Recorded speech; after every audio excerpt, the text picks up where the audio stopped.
ಎಲ್ಲರಿಗೂ ಸಹ ನಮಸ್ಕಾರ. ರಾಜು ತಾಳಿಕೋಟೆ ಅದ್ಭುತವಾದಂತಹ ಒಬ್ಬ ಹಾಸ್ಯ ಕಲಾವಿದ ಕೂಡ ಹೌದು.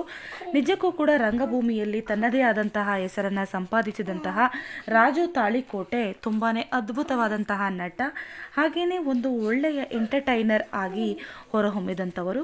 ಇವರು ಅನೇಕ ರಿಯಾಲಿಟಿ ಶೋಗಳಲ್ಲಿಯೂ ಸಹ ಕಾಣಿಸ್ಕೊಳ್ತಾ ಇದ್ರು. ತಮ್ಮ ಇಬ್ಬರು ಹೆಂಡತಿಯರ ಜೊತೆ ಆಗಾಗ ರಿಯಾಲಿಟಿ ಶೋಗಳಲ್ಲೂ ಕೂಡ ಕಾಣಿಸಿಕೊಂಡು ಇಬ್ಬರ ಹೆಂಡತಿಯರಿದ್ದರೂ ಸಹ ಯಾವ ರೀತಿಯಾಗಿ ಅವರಿಬ್ಬರ ಜೊತೆ ಜೀವನವನ್ನು ನಡೆಸಿಕೊಂಡು ಹೋಗ್ತಾ ಇದ್ರು ತುಂಬಾ ಅದ್ಭುತವಾಗಿ ಅಂತ ಹೇಳಿ ಇಡೀ ಕರ್ನಾಟಕದ ಜನತೆಯೇ ನೋಡಿತ್ತು. ಆದರೆ ಇವರಿಗೆ ಮೊದಲೇ ಒಂದು ಸಲ ಹೃದಯಾಘಾತ ಆಗಿತ್ತು. ಅದರಿಂದ ಹೇಗೋ ಅವರು ಬಚಾವ್ ಕೂಡ ಆಗಿದ್ರು.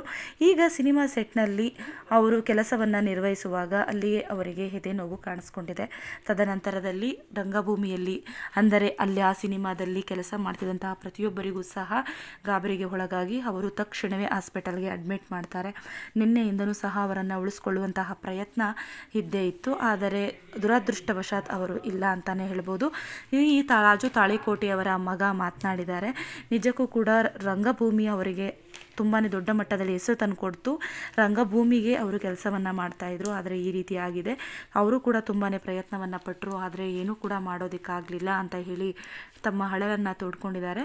ರಾಜು ತಾಳಿಕೋಟೆಯವರ ಪತ್ನಿಯರು ಸಹ ಯಾವುದೇ ರೀತಿಯಾದಂತಹ ರಿಯಾಕ್ಷನ್ನನ್ನು ಕೊಡೋದು ಕೂಡ ಅವರಿಗೆ ತುಂಬವಾದ ಕಷ್ಟವಾದಂತಹ ಪರಿಸ್ಥಿತಿಯಾಗಿದೆ. ನೀವು ಕೂಡ ಅವರನ್ನು ಇಷ್ಟಪಡೋದಾದರೆ ಲೈಕ್ ಮಾಡಿ, ಸಬ್ಸ್ಕ್ರೈಬ್ ಮಾಡಿ.